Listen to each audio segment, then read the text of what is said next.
Thank you, Dr. Bhavna. Thank you for this opportunity. So we have a very selected, focused audience, and I hope it will be an interactive learning experience for all of us. So to begin the session, I'll be talking about the classification and the staging system of retinoblastoma. And we all know the difference between a grouping and staging, and specifically for RB, grouping is usually restricted for the intraocular tumors, and it prognosticates the eye survival, whereas staging gives the overall survival of the patient. So if we look at the classification systems which are commonly employed, and these are the systems which is right now commonly used, and the earlier systems of the Rees Ellsworth and the other system we rarely use these days, because those systems are meant to prognosticate the effect of the outcome of the radiotherapy, which is not the first line treatment anymore. The newer classification systems which is commonly used are the international system of grouping, where the groups are from A to E, and it's a progressively increasing severity group which prognosticates the survival of the eye as well as the treatment modality which we can choose. So generally two systems are used commonly. One is the Murphy's classification, which was proposed way back in 2005, and the others is the classification which was provided by the Shields group. By and large, both these systems are almost the same, except for the group D and E, where there is a subtle difference. If we see the Murphy's system, the group E includes the extensive tumors, specifically the tumors where eye salvage or visual potential is almost nil. Whereas in the Shields system, the eyes where the tumor is occupying more than 50% of the globe and tumor with total retinal detachment are also classified as group E tumor, and this tumor in the Murphy's system goes into the group D tumor. So the difference here is that if we use the ICRB system, there is a possibility that we might overestimate the eye survival, because many of the group D tumors, as per the other classification, goes into group E as per this classification system. So this is something which we need to keep in mind. Otherwise, the system runs from group A to group E. Group A are the small localized tumor, which are less than 3 millimeter in size. As the tumor size increases progressively, it comes into group B, single or multiple tumors. Any macular tumor grows into group B.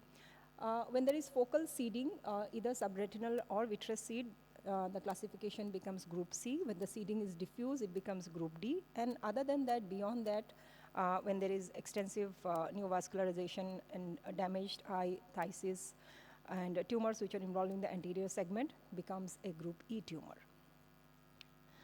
So moving on to the staging system, this is the international staging system which was proposed by Shantara way back again in 2005. Here again the staging runs from stage 0, where the eye is saved, there is no need for enucleation, till stage 4, where there is metastasis. So again, if we look at this system, it does prognosticate the survival. However, there is a very subtle difference. Specifically, if we see the stage 3, which is a very broad group, where any tumor which is outside the eye, any extraocular extension, is considered a stage 3 tumor.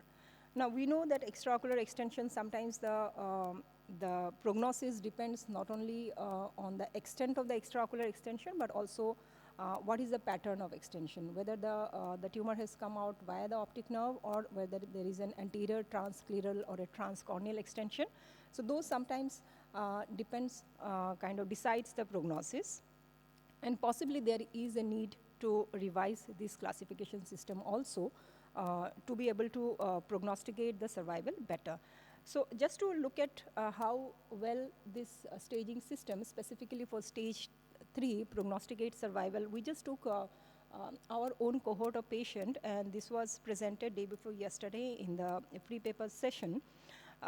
Here we just took all the stage 3 tumors, and we looked at the imaging pattern of extraocular extension, whether the tumor is coming out via the optic nerve or transscleral or a combination of both, and what is the extent of the extraocular extension. For example, if we see the first two pictures, both are extraocular possibly, in fact, in the second two pictures, but if you see the pattern of extraocular, the first one, the tumor seems to be predominantly anterior extraocular, Whereas the other one, there is a diffuse involvement of the optic nerve reaching almost right till the chiasma. So all of these, both of them are going into stage 3. However, we know the prognosis-wise, both are going to be way different. And the response to treatment are also going to be different. So it's a varied prognosis. And if we categorize according to the pattern and the extent of the extraocular spread, and this is how we did it, the anterior extraocular extension, the posterior till mid-orbit, and then beyond the mid-orbit till the orbital apex. This is the transcleral extension. Similarly, the optic nerve involvement was divided into the intraorbital, intracanalicular, and beyond. And all these together are stage 3, but if we look at the survival outcome, it varies from almost 6% to 50%. So that's a wide range. So there is a need to subclassify stage 3 also to be able to prognosticate the survival outcome better. Now, some of these kind of drawbacks were taken into consideration in the AJCC staging system, the TNM staging system, which combines the clinical grading as well as the histopathological information. And the 8th edition also included the hereditary pattern. And this is, RB is possibly the first tumor where hereditary has been included in the AJCC staging system because that has a lot of prognostic information and has implication in the management of the patient. So again, the system runs from T, N, and M. And H also has been added based on the heritable trait, and this is the whole classification system. Again, if we look here, there is a catch here, specifically if we look at the CT2. So CT2B includes the tumor where there is vitreous seeding or subretinal seeding, and we know this is something which again is a very wide spectrum. And there is going to be a difference in the prognosis if the seeding is focal versus the seeding is diffuse. Which is the classification according to the grouping system. The prognosis-wise, there is a lot of difference in the survival outcome. And in fact, the recent study does show that the globe salvage rate is 49% where there is focal seeding versus 78% where there is a diffuse seeding. But again, both of them are clubbed together into the TNM as one group, which possibly needs a relook and further subcategorization to be able to prognosticate the globe salvage outcome better. The other thing which probably needs to look in the TNM system is the CT4, where CT4A is radiological evidence of extraocular disease, whereas CT4B includes any clinical evidence of extraocular disease in the form of proptosis. Now, if we look at this child, she hardly has any proptosis. This is one of the patient. And we do see some of those patients in the clinics where there is a minimal proptosis or possibly a very subtle one which can be easily missed. But if we look at the imaging of this child, there is a diffuse thickening of the optic nerve.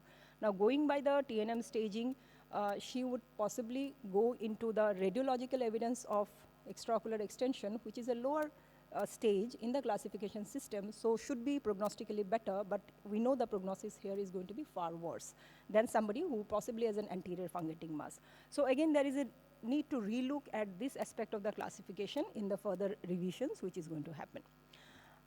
So these days, again, there are a classification of the seeds also, because with the invent of the intravitreal chemotherapy modalities, there is a need to classify seeds so that we can decide on the treatment, the dose of the drugs, depending on the extent of the seeding, and which compartment the seeds are there. So this was Dr. Munir's work, where based on the anatomical location, the seeds has been classified, as well as based on the morphology, the seeds has been classified into dust, cloud, and sphere, and we all are aware of those.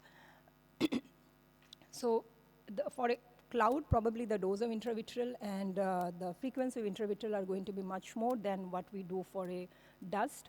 The spheres are again something where the genetic basis probably needs a relook, because they are not just simple sprouting from the tumor.